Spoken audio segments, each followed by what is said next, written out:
Good evening, friends, and welcome to another late night edition. Well, it's not that late. Welcome to another late night edition, I'll say it again, of Crime Time with Dutyron and Ed Wallace. We are retired New York City police detectives and 9/11 World Trade Center first responders. If you like all things true crime related from the police detective's perspective, hit that subscribe button, hit that notification bell so you get all things Dutyron and this guy over here, Ed Wallace, when we go live or upload another video. Tonight, we're going to talk to you about murder suspect Luigi Mangione. His new indictment, several indictments, murder first degree with the terroristic component. Ed, you called it a couple of nights ago last week. You called it on two different shows. I want to give you props where props are due. Let's talk about it, Ed. What's your thoughts here?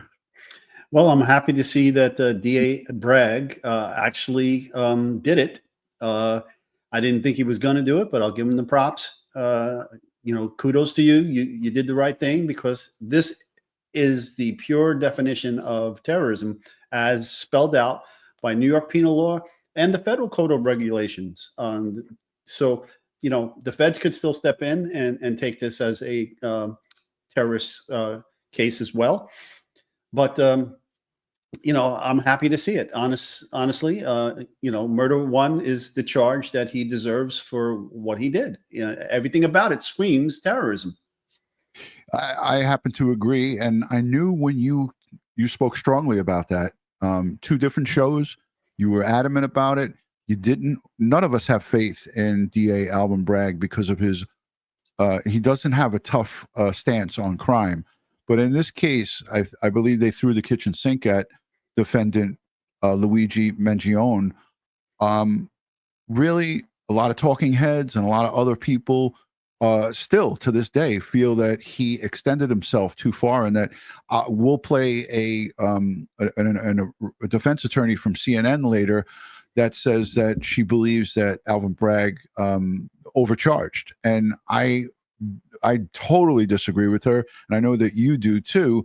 But the problem here is that people have to understand is what he did and the ensuing onslaught of people and the vitriol that was sent out, and those wanted posters in Manhattan. Ed, we could talk about this all day and all night.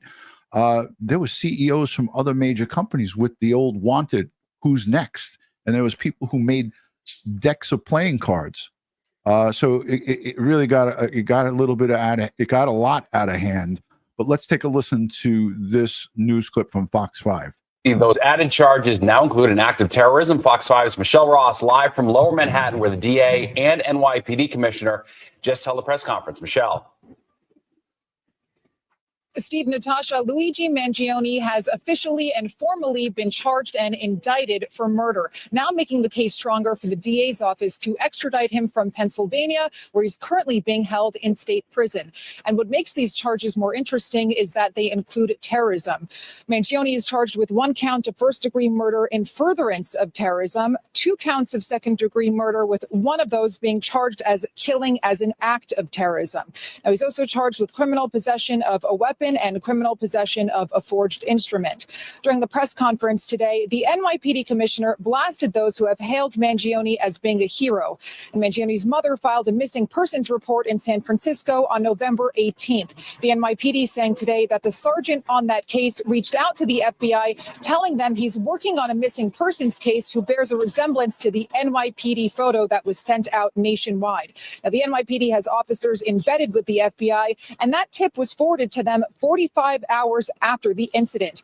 And after vetting that tip, it was then on December 7th when a conversation happened with his mother. They had a conversation where she didn't indicate that it was her son in the photograph, but she said it might be something that she could see him doing. So that information was going to be passed along to the detectives the next morning, but fortunately we apprehended him before that we could act on that. In the nearly 2 weeks since Mr. Thompson's killing, we have seen a shocking and appalling celebration of cold-blooded murder. Social media has erupted with praise for this cowardly attack. People ghoulishly plastered posters threatening the other CEOs, with an X over Mr. Thompson's picture. as though he was some sort of a sick trophy. Now, the DA's office, their goal now is to get him extradited from Pennsylvania to New York, get him arraigned, and start preparing for a trial if there will be one.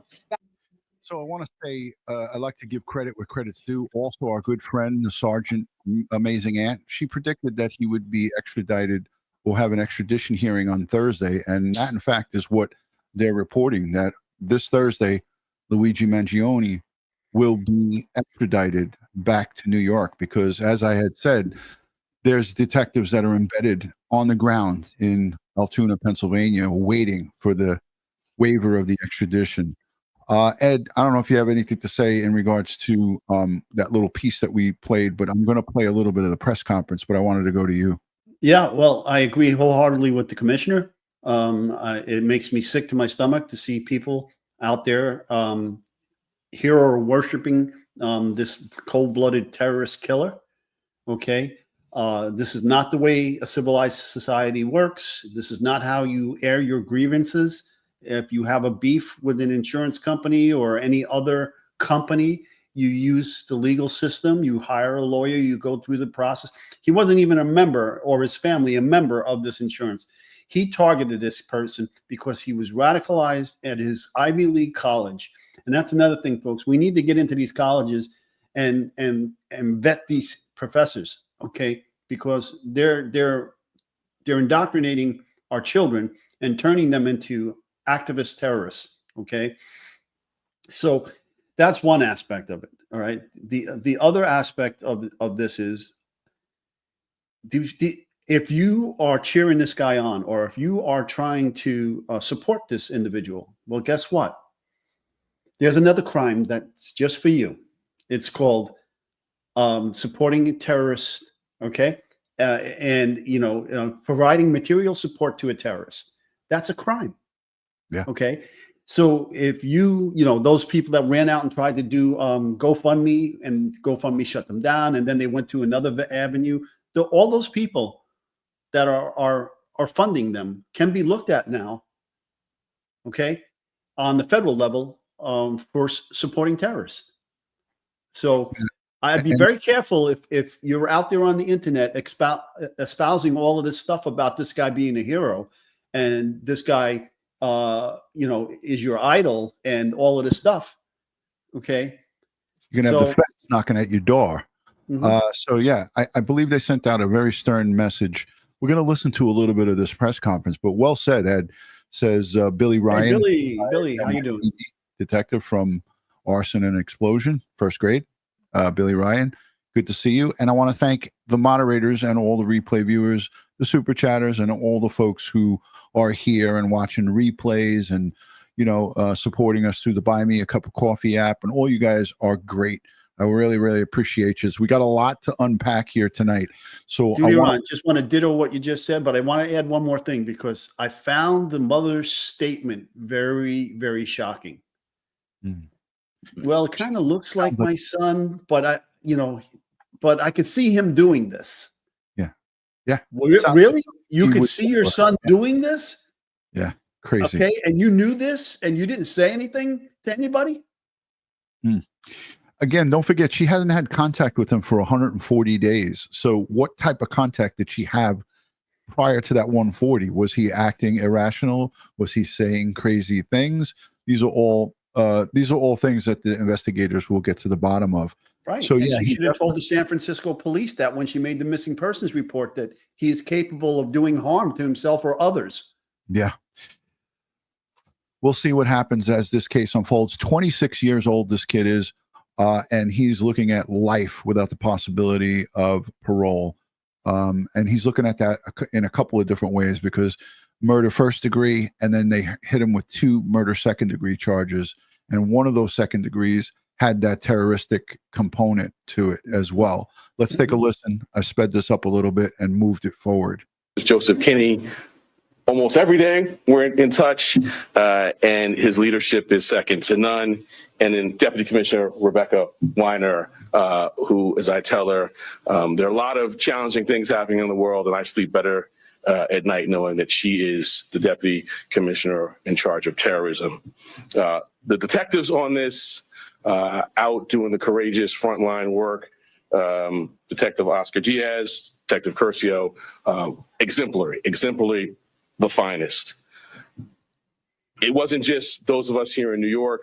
I want to acknowledge the great work of our partners in Altoona, the Altoona Police Department, the Blair County District Attorney's Office, the governors of New York and Pennsylvania, the FBI, and of course, the brave members of the public who answered the call when our great commissioner put out the call for their assistance. This was a frightening, well-planned, targeted murder that was intended to cause shock and attention and intimidation. It occurred in one of the most bustling parts of our city, threatening the safety of local residents and tourists alike, commuters and business people just starting out on their day.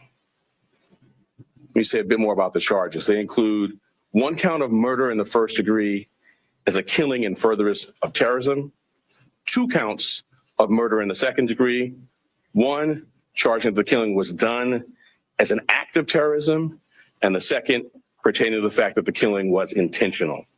So there's that double whammy. If they fail at the first degree, they got him on the second degree, which the second degree with that terroristic component, Ed, carries life without parole. So I know exactly, and you and I both know because we've been around courts and the district attorney's office our entire career, that this is their way of sealing this thing up, even if they don't in a worst case scenario, not get that first degree conviction. They got it buttoned up with that. You know, the thing about the first degree that the defense really has to overcome is that his diary and his manifesto shows the intent, shows the terrorist cause, the special interest terrorist cause. He's against capitalism and the healthcare industry specifically. He targeted this CEO. He surveilled this CEO. Okay.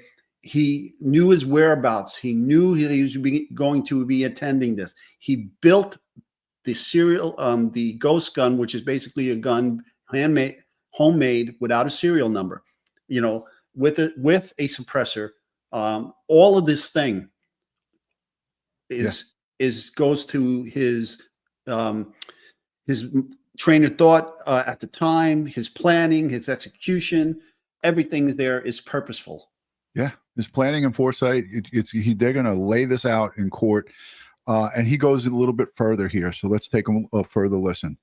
The maximum penalty possible for murder in the first degree and murder in the second degree as an act of terrorism is life without parole.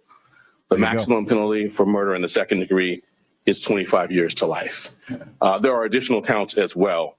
So just a reminder, the initial charge was murder in the second degree, which everybody was outraged about because that carries 25 to life and you can be eligible for parole.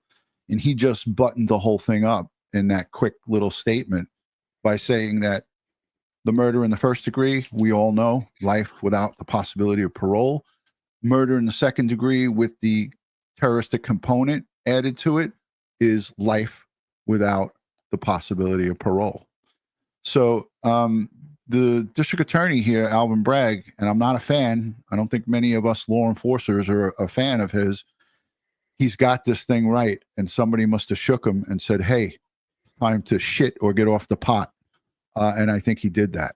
A number of criminal possession of weapon charges, 2 counts in the second degree, 4 counts in the third degree, 1 count in the fourth degree, and a count of criminal possession of a forged instrument in the second degree. Let me tell you a bit about the facts. On November 24th, we allege that the defendant arrived in New York City to murder Brian Thompson. After the defendant arrived in New York City on a bus at Port Authority, he checked into the hostel on the Upper West Side using the name Mark Rosario with a fake New Jersey ID. On the morning of December 4th, the defendant left the hostel, just after 5:30 a.m. and traveled to Midtown. For nearly an hour, we allege the defendant waited in the area near the Hilton Hotel waiting for Mr. Thompson to appear. From 6:38 a.m. to 6:44 a.m., the defendant stood across from the entrance of the hotel on West 54th Street. When he saw Mr. Thompson, he crossed the street and approached him from behind. We allege he then took out a 9mm 3D printed ghost gun, equipped with a 3D printed suppressor, and shot him once in the back and once in the leg. The defendant then fled northeast on 54th Street and took an e-bike uptown before getting into a taxi that took him to West 178th Street and Amsterdam Avenue. On December 9th, the defendant was spotted at McDonald's in Altoona, Pennsylvania. The local police were notified. He was arrested, and he was found with a 9mm handgun, a suppressor, 2 ammunition magazines, and the same fake New Jersey ID he used at the hostel. I want to say a word about ghost guns. These weapons are increasingly proliferating throughout New York City and the entire country. Involving technology will only make this problem worse. Last year, over 80 ghost guns and ghost gun parts were recovered in Manhattan alone. The NYPD and the Manhattan DA's office have been leading in the interdiction of these ghost guns. And one thing I want to make clear, they're unserialized, they can be printed out, but as this case tragically makes clear, they are just as deadly as traditional firearms. This will remain a priority for us here in Manhattan. Finally, I know there have been questions about the extradition process.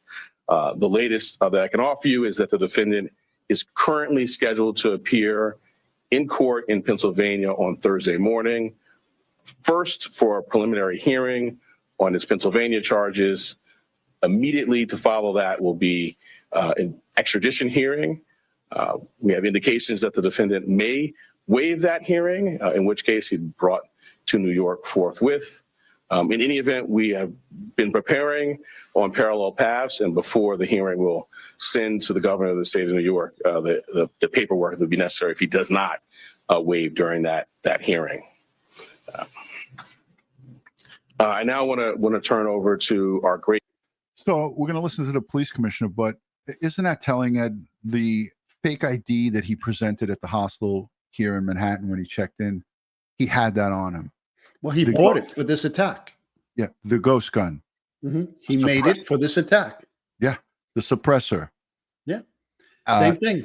Two extra 9mm magazines, which I'm sure that ammo will match up to the spent casing and the live cartridges that were left at the scene. And also that manifesto and his writings. All of that was on his person. And he has no license in any state that I'm aware of for possession of a firearm. It was a Magpul magazine and a Glock magazine. Both of them were above the 10-round limit in New York. Okay, so he had 15-round mags. So all of those charges come later. They charge him for the possession of the mags, with the capacity more than 10 rounds and so forth, based on the New York SAFE Act. There are a bunch of other weapons charges, but again, it's all about his planning here. Now, his computer and his social media footprint are going to be huge. His cell phone, all the searches that he's conducted. Where did he get the blueprints for the lower of the gun so that he can print it on a 3D printer? Where was the 3D printer? Was it his? Did he purchase it for this purpose here to make this gun? All that information is going to come out. And there may be additional charges added to this, because right now this is an indictment by a grand jury, and I consider it a placeholder, and additional charges may pen. Absolutely. Let's listen to the police commissioner, Tish, as she gives a statement, and this is a pretty heavy-duty statement here.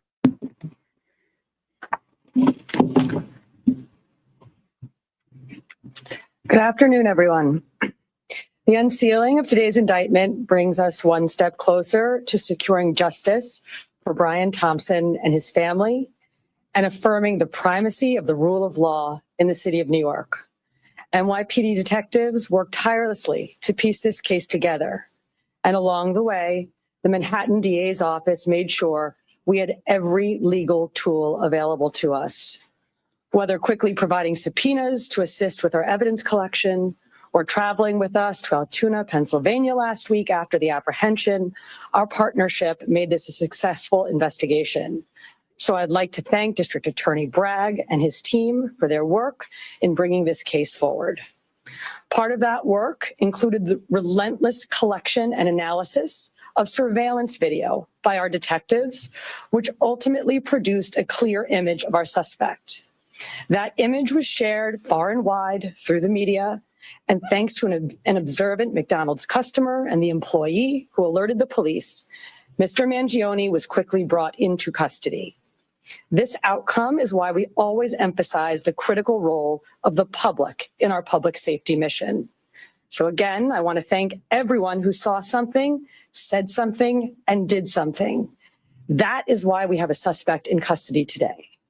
As DA Bragg said, Luigi Mangione is now formally charged and indicted for murder. And let me be perfectly clear. In the nearly 2 weeks since Mr. Thompson's killing, we have seen a shocking and appalling celebration of cold-blooded murder. Social media has erupted with praise for this cowardly attack. People ghoulishly plastered posters threatening the other CEOs with an X over Mr. Thompson's picture, as though he was some sort of a sick trophy. And yesterday, the New York Post reported that some extreme activists were circulating a deck of cards with other most wanted CEOs to be targeted for assassination. These are the threats of a lawless, violent mob who would trade in their own vigilantism for the rule of law that protects us all. Let me say this plainly. There is no heroism in what Mangione did. This was a senseless act of violence. It was a cold and calculated crime that stole a life and put New Yorkers at risk.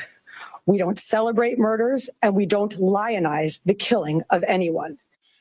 I don't know, Ed. I think we've been preaching that for quite a while here. If you're a cheerleader for a murderer, if you can get behind that act, no matter how you feel about it, then I'm not for you and you are not for me. And I'll say that till the sun goes down. That is what she just showed there on the front page of the Post, New York Post, is despicable.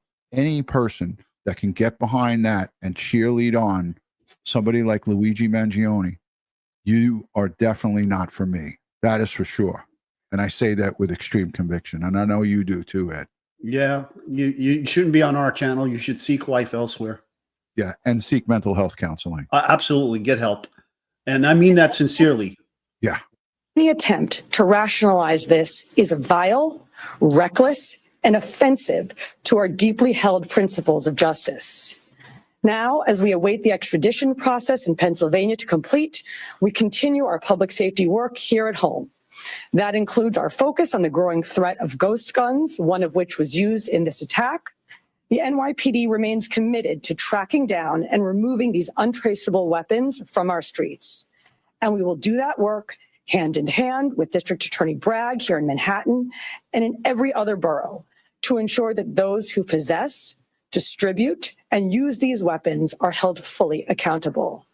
Finally, I want to again thank every member of the NYPD, uniform and civilian, working on this case, led, of course, by our great Chief Kenny, whether in Midtown North Squad, Homicide, the Crime Scene Unit, Intelligence Bureau, and everywhere else. All of you contributed to today's indictment, and you've brought the Thompson family one step closer to justice in this case. Thank you.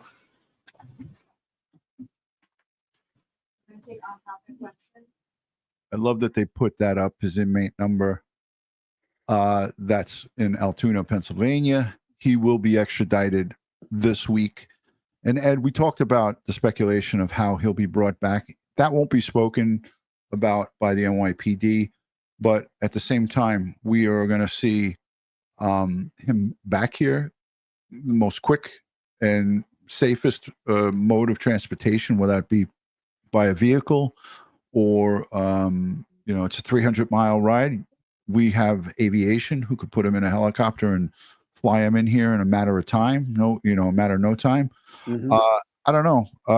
I know that they will not talk about the mode of transportation, but he will be back here and he'll be in Rikers Island before he knows it. And Rikers Island is no joke. Thursday, we're going to have a retired New York City Department of Corrections officer.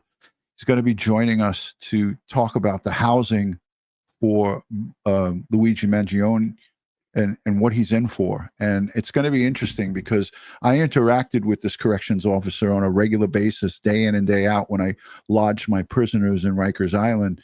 And when I reached out to him, he's retired now 2 years. He retired in 2022.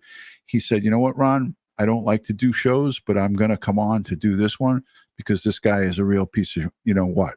So he agreed to come on with us. I think Thursday night should be a great live stream, interactive live stream. We're going to be talking about his housing and what this guy's in for. And it's not going to be a bed of roses, that's for sure. Mhm. And this talking head here for CBS she did some good coverage. She talked a bit about the prosecution and their case, and I wanted to listen to that real quick, and then we'll go to the audience for their questions. Hashtag Ed, hashtag Dutyron. Producer for our CBS News Crime and Public Safety Unit. Anna, how significant are these charges, particularly the first-degree murder charge and particularly in furtherance of terrorism? These are very significant charges. Alvin Bragg, the Manhattan District Attorney, is very confident that he can present the evidence to a jury and get a conviction. Normally, a first-degree murder charge in New York City is generally reserved for when a law enforcement officer is killed in cold blood. So this is a big deal. Also, the terrorism-related angle. You saw Rebecca Weiner. She is counterintelligence and terrorism lead for NYPD. And so the fact that she's involved here and she gave her explanation also why that is a factor here, that it was intended to cause terror, the way that he planned it and carried out that murder. Auntie Ree, that was the greatest timing that you can ever have, because you just came in and you said you're coming in late and you're asking the question about how is it an act of terrorism, and this reporter is actually breaking it down for you. So listen up, Auntie Ree. For NYPD. And so the fact that she's involved here and she gave her explanation also why that is a factor here, that it was intended to cause terror, the way that he planned it and carried out that murder. So these are extensive charges. We learned last week that there was one second-degree murder charge that was going to be brought. A grand jury was presented with the evidence, and this is now the result. This is a process that plays out when a Manhattan district attorney files charges like this. And there's a reason why we've seen this happen over the course of days. He presented the evidence to a grand jury, and here we see he's probably getting everything he wants: a first-degree murder charge, 2 second-degree murder charges, multiple weapons charges, and the fourth-degree charge. Now, Pennsylvania. Come on, don't crap out on me. I hear the things cutting in and out. I don't know if my end or on the CBS's end. Yeah, she didn't do a really good job, the reporter here, explaining the terrorism charges. Ron, can you bring up the indictment?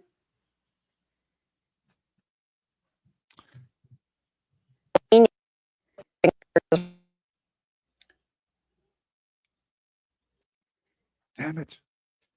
All right, Ed. Yeah, so I lost the audio on it. I don't, you can hear me. Yeah.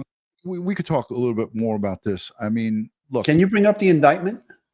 Yeah, I can. But you and I, we talked about this on 2 previous shows. You were, again, going over what we're hearing coming to fruition here today. I got to just talk to our audience. How many of you in the live chat remember Ed talking about this? Because it was just maybe 4 days ago we had Amazing Ant on with us, and I'm going to play that piece. Ed, I told you I was going to do it. I want to do it because I think it's important for everybody to hear. I think it was the 18-second mark. Yeah, there it is. There it is, Ed. This better work or I'm going to get really pissed. All right, here we go. Let's keep our fingers crossed, and hopefully this plays. All right, here we go. Ed Wallace, just from a couple of nights ago.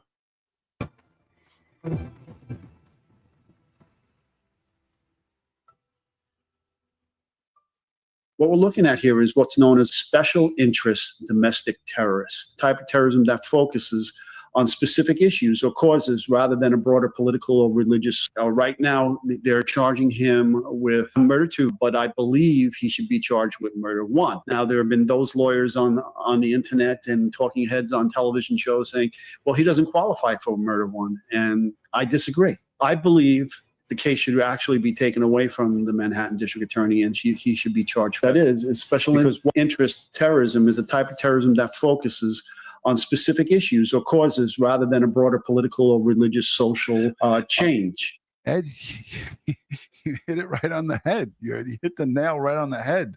Mm-hmm. And that was just from 4 nights ago. So we did that 4 nights ago. You know, it's funny because he wrote a manifesto, right? And now we had that horrific school shooting in Madison, okay? And allegedly she wrote a manifesto. Okay. If I read the manifesto, if it is in fact her, because they're still investigating it, it appears to be her, but they haven't confirmed it yet, but I read it. His manifesto was a diatribe against corporate greed, capitalism, and the healthcare industry. Stop breathing down my neck. And her manifesto was filled with rants and raves about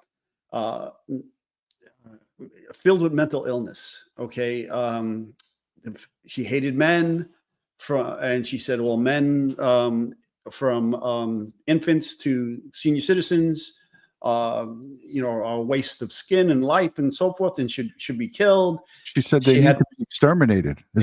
Right. She hated. She had a problem with her parents. She had a problem. She was infatuated with school shootings, and she loved a particular school shooter from overseas. For those people who say that, other nations don't have this. Yes, they don't have it to the degree that we do, but they do have it from time to time. And she picked this European school shooter, and she was enamored of him. Okay, and she wrote about him. And then her father, trying to bond with her, decided teaching her how to shoot and bringing her to the range to shoot was a good idea. And she wrote in her manifesto, about what a fool he was to do that. Yeah, she called her father stupid. And look, Princess Mitch says she called her parents scum. Yes, she called parents scum, men scum. If this is to be, in fact, her words, it paints a portrait of a very disturbed young lady. Not terrorism, mental illness. His manifesto, special interest, domestic terrorism. And the special interest is capitalism, corporate greed, healthcare industry. Those were his causes. So where did he get this from? I got it in school. He was indoctrinated to this. Okay. Then he goes out and he's over in Hawaii doing his thing. And then he's allegedly in a reading, a book reading group, and they choose to read the Unabomber. And he falls in love with the Unabomber.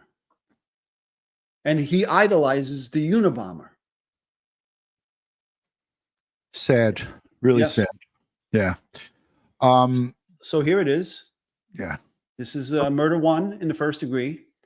So it says, for those who haven't read the indictment, the defendant in the county of New York on December 4th, 2024, being more than 18 years old at the time of the commission of the crime, with the intent to cause death of another person, caused the death of Brian Thompson, and said person was killed in the furtherance of an act of terrorism involving a violent act and acts dangerous to human life that were in violation of criminal laws of the state and were intended to intimidate or coerce a civilian population, influence the policies of a unit of government by intimidation or coercion, and affect the conduct of a unit of government by murder, assassination, or kidnapping. He wanted to affect change in capitalism, corporate greed, and the healthcare industry. And so his criminal act was the furtherance of that cause. This is the official indictment, ladies and gentlemen, and this is public record. It was out there. And I want to thank our viewer, Tammy. Thank you, Tammy, for sharing this with me just before I went live tonight with you, Ed. Tammy sent this to us. So a special thanks to Thank you. Thank you, Tammy. And page 2 goes into that second count of murder in the second degree. And the wording and the verbiage here is pretty similar to the first degree, Ed. Yeah, it says the defendant in the county of New York on or about December 4, 2024, with the intent to intimidate or coerce a civilian population, influence the policy of a unit of government by intimidation or coercion, and affect the conduct of a unit of government by murder, assassination, kidnapping, committed the specific offense of murder in the second degree, in that the defendant, with intent to the death of another person, caused the death of Brian Thompson.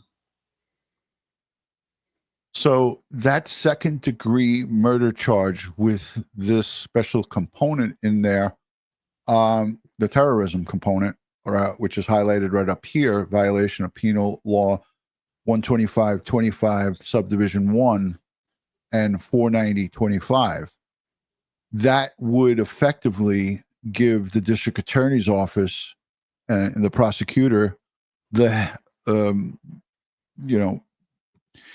this is kind of an umbrella. I'm just looking for the right word. This is kind of an umbrella charge that in case a grand jury, in case a jury of his peers at trial, if this thing goes to trial, does not find him guilty of murder in the first degree, this is just as good because it carries the same penalty.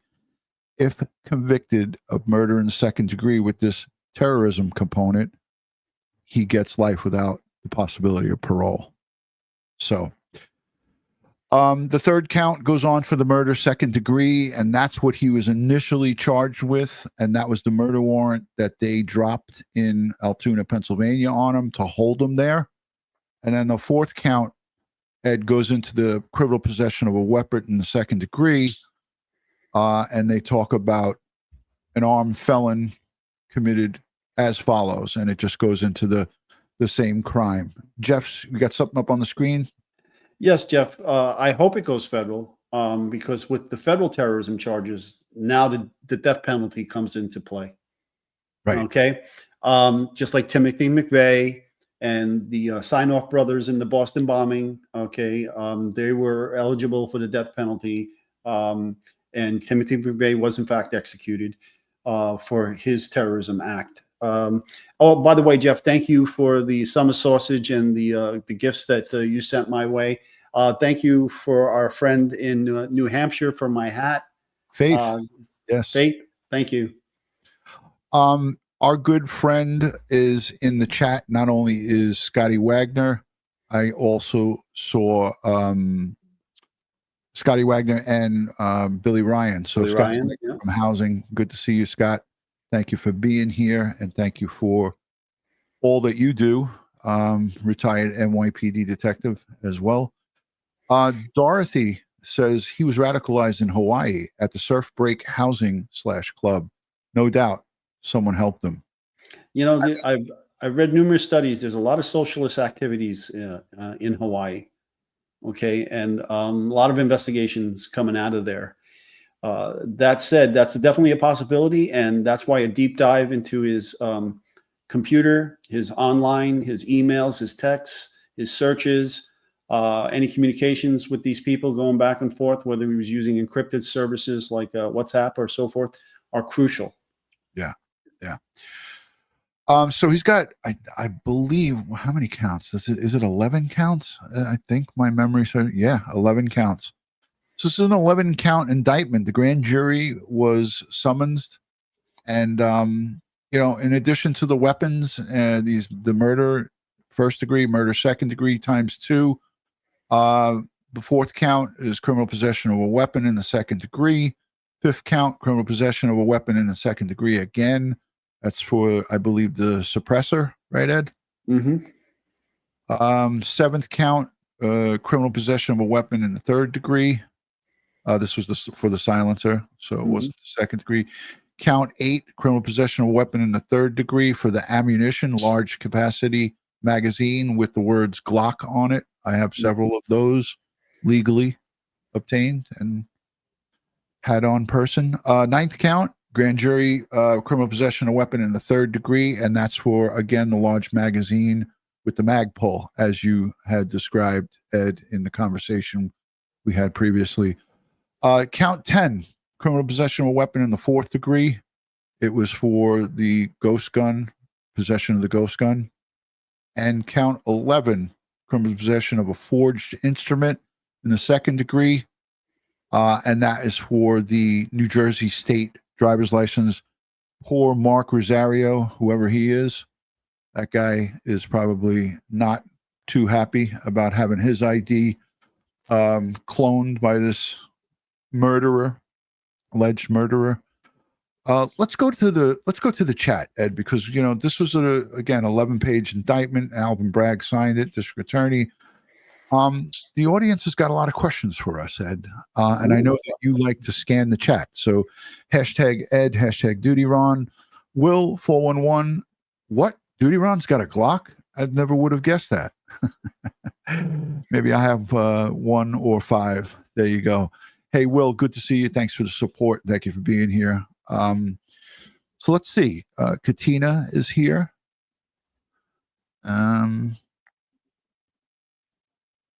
Yeah, a lot of people are caught up on the 3D printer. Ed, can you expand on that a little bit? On people think of making a gun with a printer. How does that work, Ed? They don't make a full gun. They make the lower, the plastic portion of the lower. Like if you look at a Glock's upper is all metal, but its lower, its frame, its receiver, if you will, is made out of a polymer, plastic. Okay, so now you can either buy what's known as an 80% kit, where you get the lower is a block of plastic, and it comes with directions and a jig that you will have to drill this plastic out to physically make the lower. And then this lower, if you do make it that way, it doesn't have a serial number on it either, right? And if you have the 3D printer, then you print out the plastic bottom portion, and then you go out and purchase the slide, the barrel, the firing pin, and all the accessories for that, the sights. In this case, he bought a threaded barrel. Then he went, and if you're doing this, as they say, this is 3D printed. So if it was 3D printed, then he has to go online and pay for the blueprints for the printer to print out the 3D. Then he has to buy the plastic components for the 3D printer to make the lower. All the rest he has to purchase: the barrel, the upper, the slide, the firing pin. All of that has to be purchased. You can buy an entire slide, but he bought a barrel with a threaded barrel because then he went online again and downloaded plans for a 3D suppressor. Okay, and so he printed a 3D suppressor, and so usually, you have to pay for these blueprints. So he had to purchase them. So again, that's something that has to be tracked down. Okay, and then. Ed, I don't mean to interrupt your momentum here, but Joey Brooklyn, our good friend, who's got a great YouTube channel, by the way, if you're not subscribed to Joey Brooklyn, check him out. He says, so there has to be a record, Ed, of that he went online or maybe went on the dark web, right? And that's why. Yes, he has to have done research to find out where he can get the blueprints. He had to have paid the people for the blueprints because you don't get them for free. Okay. And then he has to identify a 3D printer or purchase a 3D printer or use somebody else's. Okay. And then he has to buy the plastic components for the 3D printer and then print off the lower. Okay. Now he still has to do some machining. All right, so he needs some tools to do that as well. And that, I mean, looking at the way he set up the gun, it doesn't look like the tolerances were to factory spec on that gun. There was a lot of leakage of gunshot residue coming out of that gun when he fired it. And between the suppressor and maybe the way he didn't maybe have a specific component to the suppressor, the gun wasn't cycling. Mm-hmm. And that's what after that shot, it didn't cycle. So he had to manually eject the empty cartridge and put a new round in the out of the magazine into the chamber to fire the next round. And again, it didn't cycle. So then he would have to rack the gun and discharge that empty cartridge case to put another round in there. And apparently he discharged several live cartridges. Right. Yeah.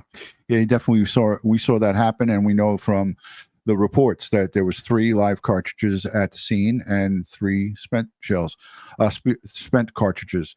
The victim was only hit twice, and he was, I don't say only, but he was hit twice, once in the calf, which is obviously a non-fatal wound, and then once in the back. I want to thank Katina for the gifting of 5 memberships. That's really helpful, and you do that a lot. Thank you so much for that, Katina. Thank you, Katina. Jennifer, thank you for the super sticker. And thank you for everyone for being in the live chat. Hey, I wanted to bring up another thing here because we're talking about charges. We hear, we heard that Luigi Mangione's family, a very wealthy family, hired a high-powered attorney, criminal defense attorney, who coincidentally, her husband is representing P. Diddy in these horrific charges that he's facing.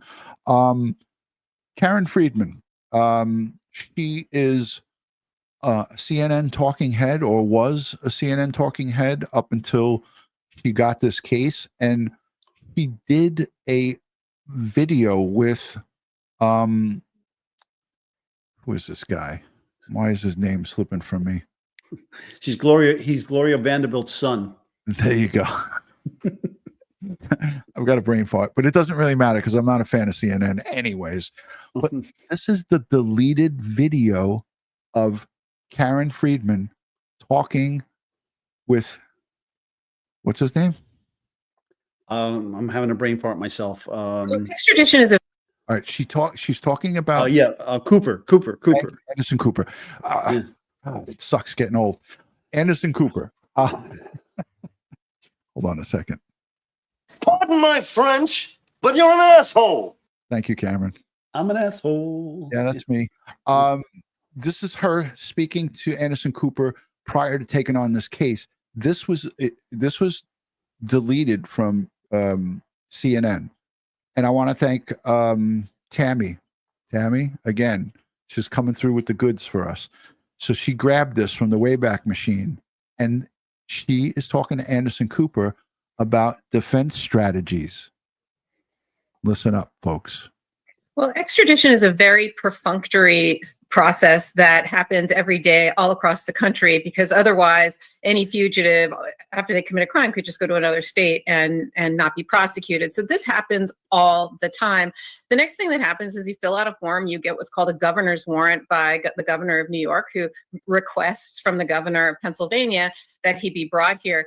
He has a couple of weeks to file a writ, basically to essentially contest that.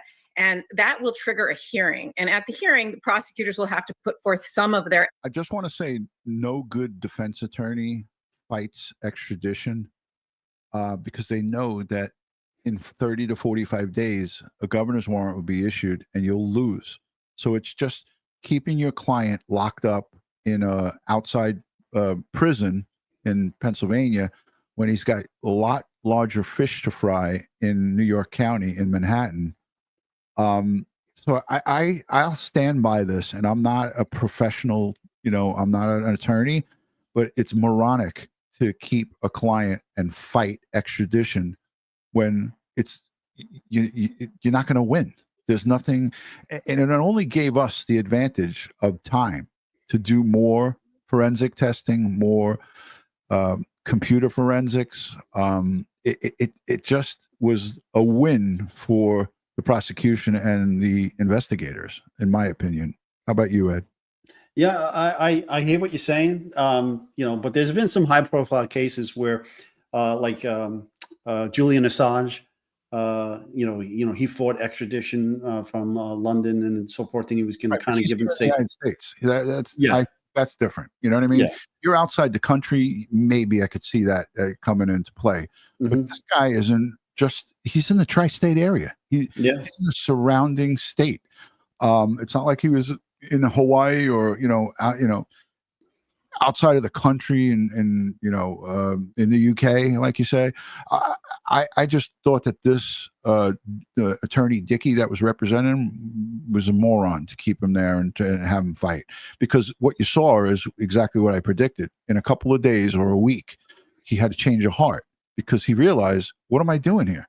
I'm sitting in the shittiest Pennsylvania prison with roaches crawling all over me, and I'm not getting anywhere. So let's get the party going. And I think this attorney was just buying time for his family to figure out what high-powered attorney they were going to use. All right, because he met with 2 Maryland attorneys at that prison he's being held at before they finally hired her and her husband. And for those of you in the chat that got my Dennis Leary reference, kudos to you. Evidence to show that they have evidence to support these charges, just a very thin amount of evidence, but they have to show that they have probable cause that a crime occurred, and then the judge will decide. So it's going to happen either way. He's going to be extradited. The only potential wrinkle would be if Pennsylvania said they wanted to go forward with their charges first, which I think they've already said they don't want to, but that's the only thing that could delay it. This type of extradition, and she's right, because the district attorney at the initial press conference when he was collared at that McDonald's, he said publicly at that press conference, we have no intentions of going forward with the charges here in Pennsylvania. We will yield to New York because the charges from New York are far more, far higher of charges. So, but this is a deleted video. She and the network decided to delete this video because now she's going to talk about the insanity defense. And this is a defense that I guarantee.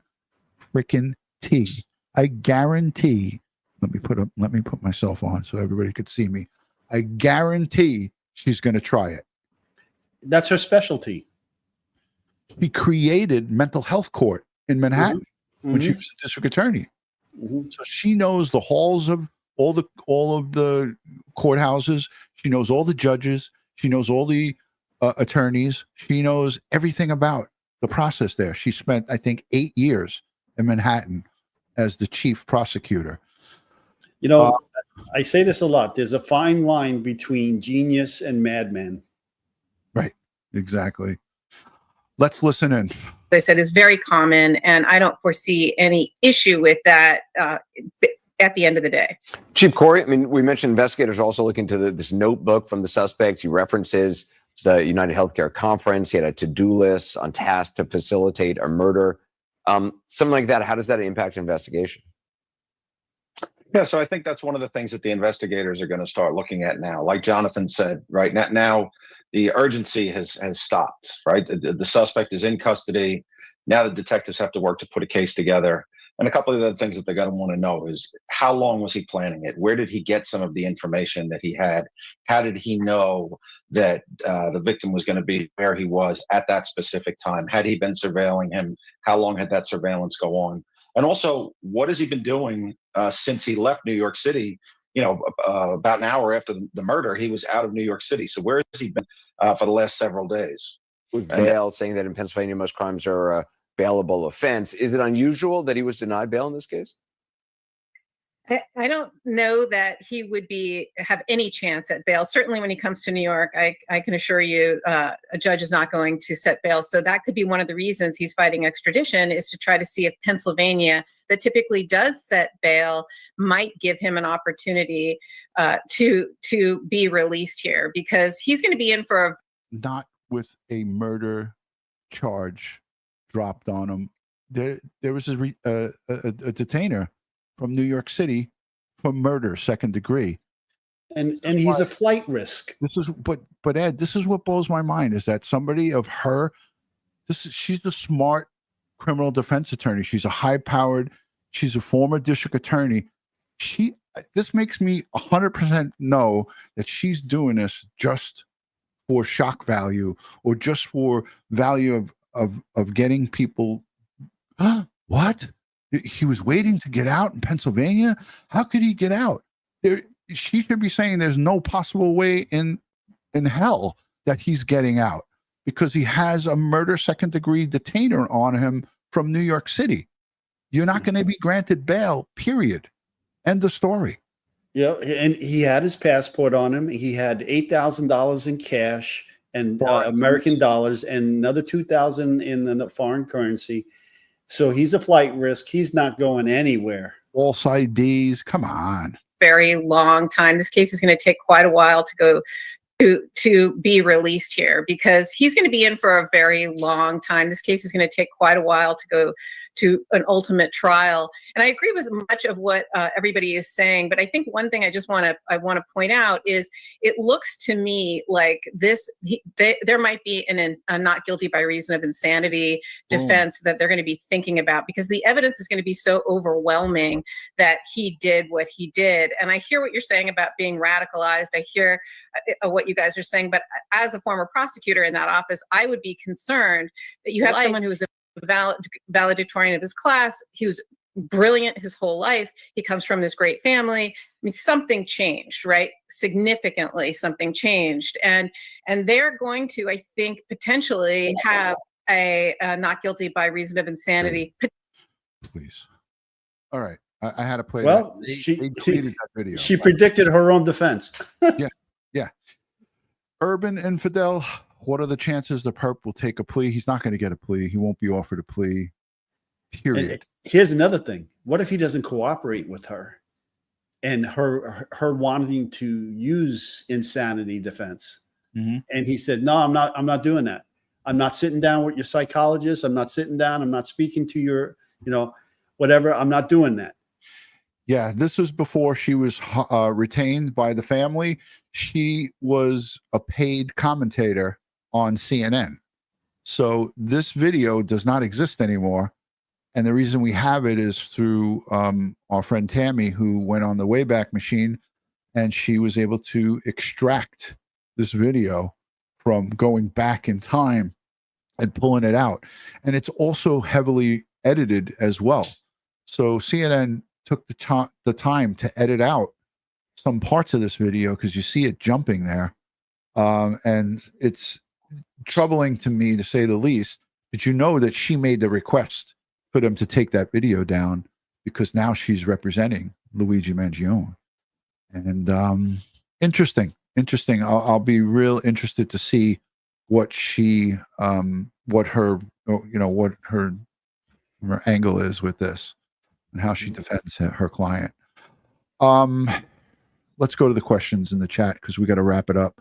Hashtag Ed, hashtag Dutyron. Good to see everybody here. I know that there's a lot going on across the world, across the United States. We had Rex Heuermann with his charges upgraded today to a 7th murder indictment. He is now charged with 7 murders out in Gilgo Beach, Long Island serial killer. So a lot of true crime happening today. I heard there was also another mass shooting at a funeral home. We're not going into that here. This is title. We're sticking to it. Luigi Mangione indicted on first-degree murder charges. So much going on. I think we could successfully wrap it up. Oh yeah.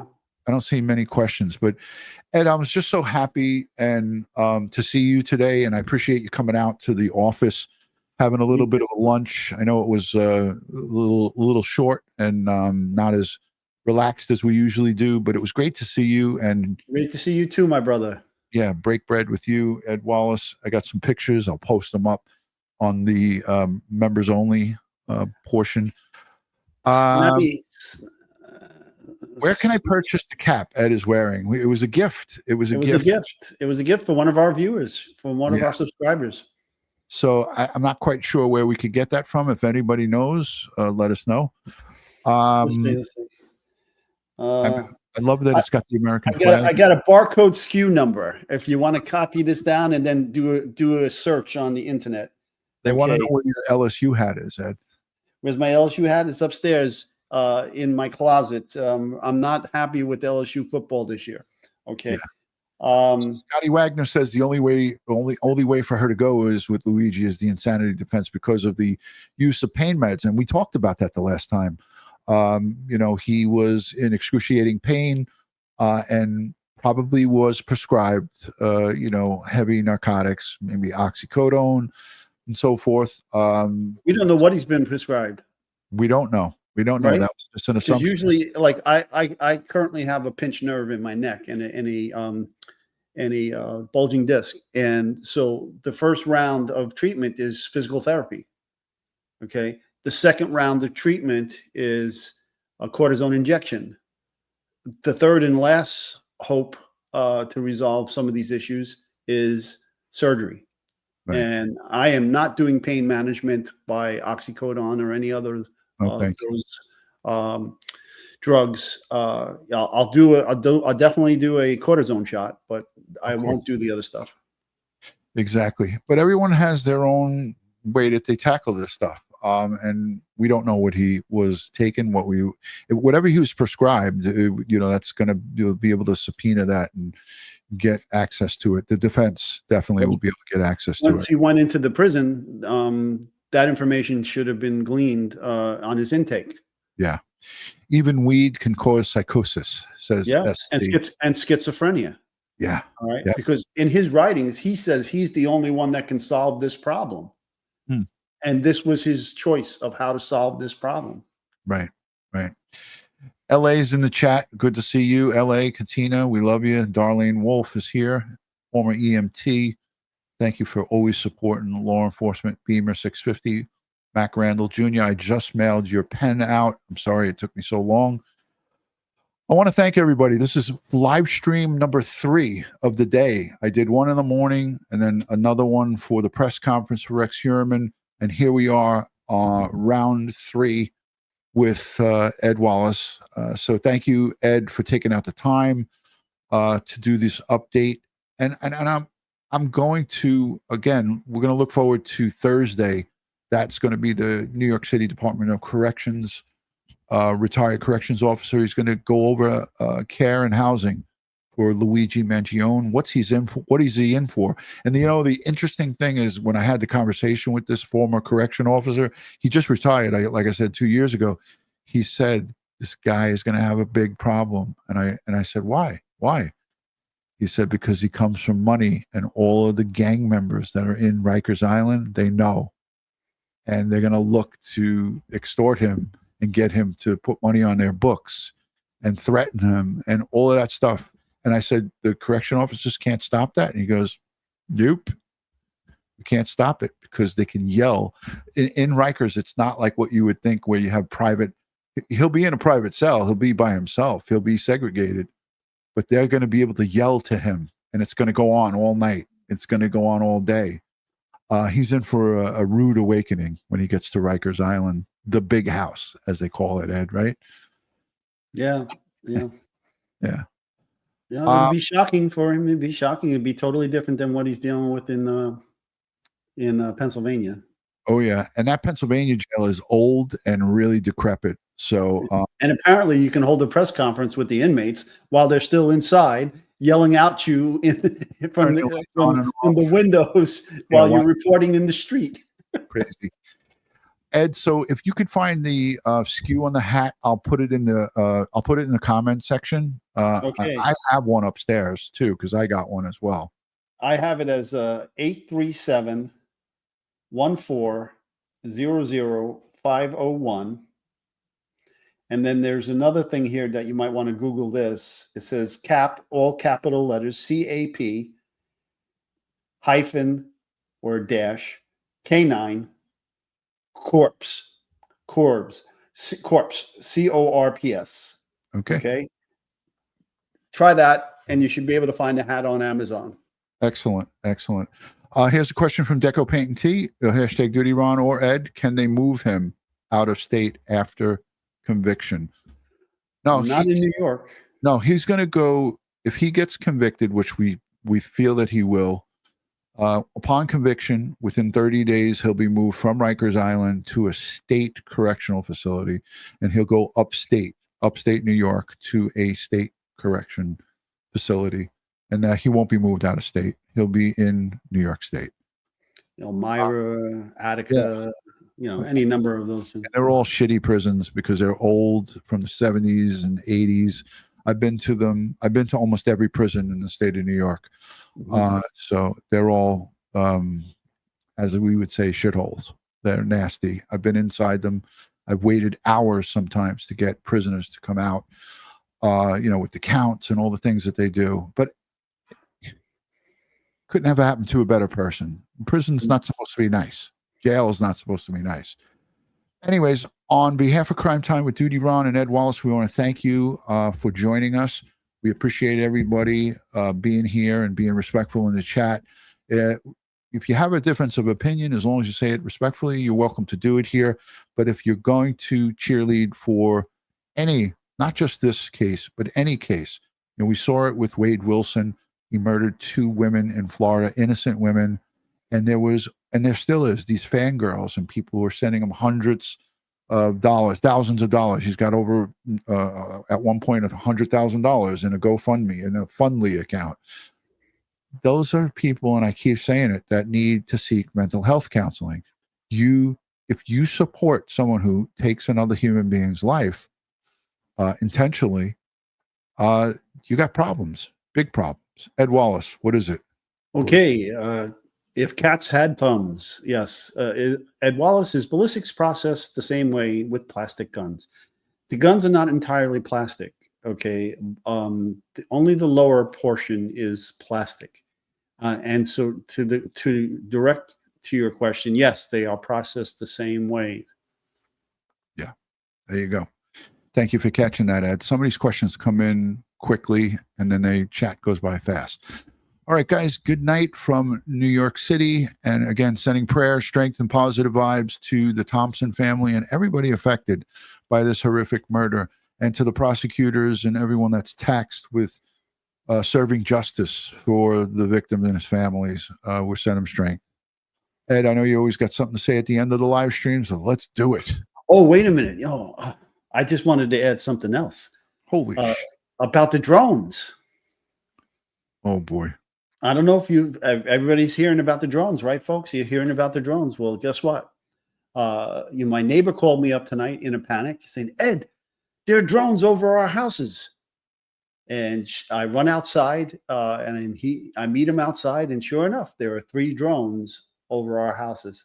What kind of drones? Are these like private These are not the enthusiast drones that the normal, everyday, average citizen owns. These suckers were big. Okay. And when you say big, what are you talking about? The size of a coffee table. Okay. Not a coffee table, like a dining room table. Let's use that for my dining room table's huge. Yeah, mine is too. It's it could seat 8. So, it's like, I called up our NYPD aviation unit and I said, hey, Sarge, I got a sergeant on the phone. I said, Sarge, you got any aviation assets over Staten Island right now in a specific town in Staten Island? And he says, no, we're not active there. I said, oh, you might want to send a few over. He goes, what's up, drones? And I was like, yep, drones. I says, I got 3 of them in eyesight. And I told him, look, I'm a FAA licensed drone pilot. These are not your enthusiast drones. These are not standard drones. These things are huge, and they're making sounds like helicopters. Okay, and you can see they have many props on them. It's not just like a quadcopter. So, anyhow, yeah, they were above 500 feet, absolutely above 500 feet. I figured the limitation is 400. Maybe you get your bow and arrow out, Ed, and just wing a couple of. You know what? It's pretty funny because there's some new memes online now. My friend sent this to me. I don't know if you all can see this, but Remington drone loads. Oh yeah, shooting at the drones. Oh boy. Don't try Yeah. this at home, folks. Don't try Yes, this. it says 12 gauge drone loads. God. All right, this has gone off the rails. We successfully gone off the rails. Appreciate everybody being here. Ed, you got some closing statements? Yes, folks. Thanks for sharing your time with us again today for the third time. You can get your true crime fix anywhere. Yes, Amazing Ant. I missed you today, and I missed my empanadas. So yes, thank you very much. We'll get together the next time. But with that said, please stay safe, stay prepared, and always, always watch your six. Amen to that, brother Ed. Thank you for closing out the show, and we'll see you all soon. Peace and love from Crime Time with Dutyron and Ed.